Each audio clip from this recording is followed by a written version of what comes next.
Olá, no programa de hoje nós vamos falar sobre os reflexos da queda do dólar na economia brasileira e as medidas do governo para frear a valorização do real. No segundo bloco, o assunto é eleições. Vamos falar sobre os desafios na área econômica que o próximo governador de Alagoas terá de enfrentar. O Da Sua Conta de hoje está começando agora. Há uns 10 anos, comprar um computador era privilégio de poucos. Esse e outros eletroeletrônicos, como televisores e celulares, custavam muito caro.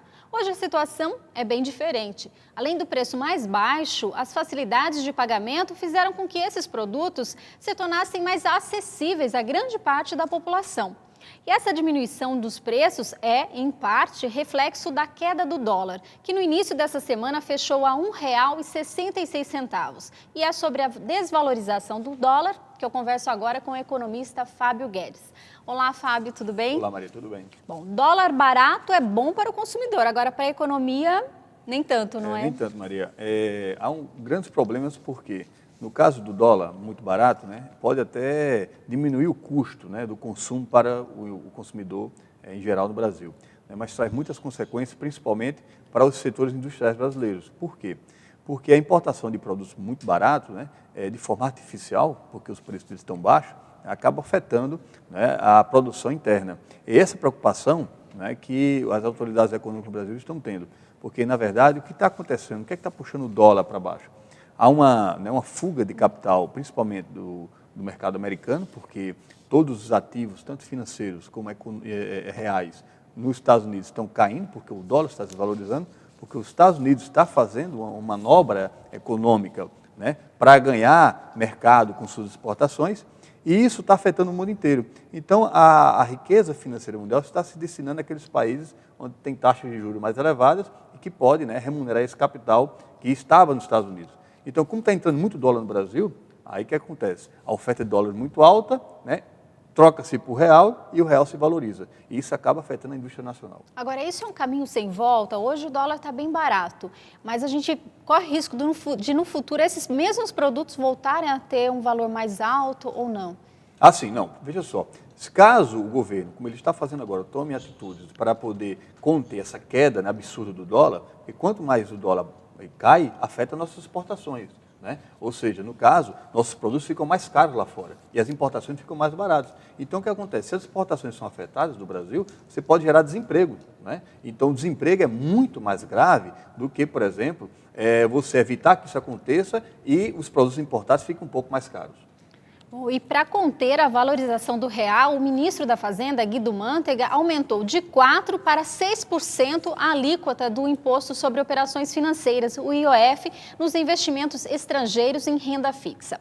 Fábio, qual é o efeito dessa medida no câmbio? Explica para a gente como é que funciona essa medida que o governo tomou. Veja, o IOF é um Imposto sobre Operações Financeiras, que é cobrado justamente sobre as aplicações financeiras que os atores, os agentes econômicos fazem no sistema financeiro brasileiro.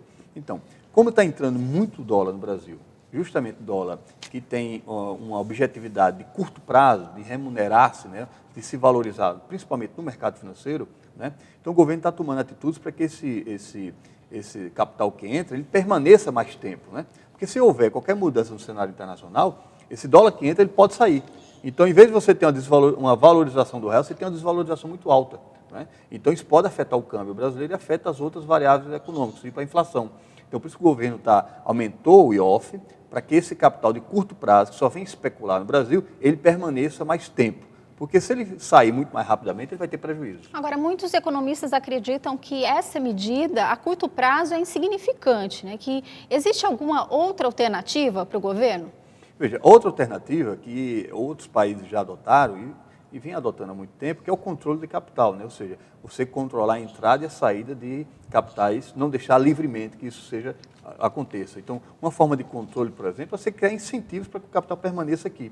O IOF já é um incentivo, né? Então, outros incentivos seria, por exemplo, você taxar menos o capital, né, em outras operações financeiras. Então, por exemplo, você pode fazer com que ele permaneça mais tempo aqui. No caso, o governo também adotou uma medida que foi diminuir a alíquota de importação de alguns produtos em 2%. Você acha que isso também tem um efeito positivo? Nesse caso aí, a diminuição da alíquota de importação é porque alguns produtos que não são produzidos no Brasil não têm, digamos, significatividade se você, por exemplo, taxasse esses produtos, porque você está inviabilizando o consumo. Se você não tem produção aqui, então por que você não vai deixar de comprar lá fora? Então, principalmente os equipamentos, né, eletrônicos, né, e as peças que compõem esses equipamentos, que foram os produtos que teve a alíquota rebaixada. Isso vai incentivar a produção nacional, porque muitos dos equipamentos e das peças, né, elas são necessárias para, por exemplo, a montagem de computadores.